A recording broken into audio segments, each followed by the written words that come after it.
নমস্কার। আমার আজ আলোচ্য বিষয় হচ্ছে কর্মজীবন। এবং কর্মজীবনে অনেকেই প্রশ্ন করবে যে অনেক সময় দেখা যায় যে টিচিং প্রফেশনালে কেউ যেতে চায়। তা টিচিং প্রফেশনালে যেতে গেলে জন্মছকে কী অবস্থান, গ্রহদের কী অবস্থান থাকলে সে টিচিং প্রফেশনালে যেতে পারবে এবং কী কানেকশান তার থাকা দরকার।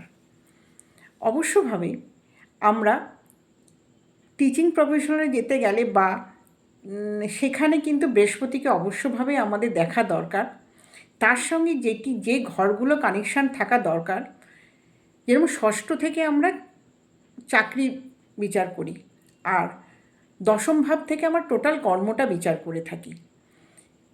এবং তার সঙ্গে কিন্তু নবম ভাবকেও আসতে হবে, দশম ভাবকেও আসতে হবে এবং বৃহস্পতিকে আসতে হবে। তাহলে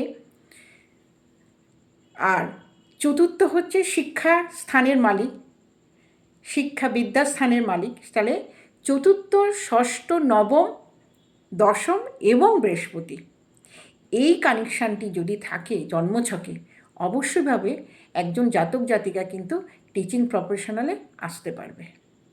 নমস্কার।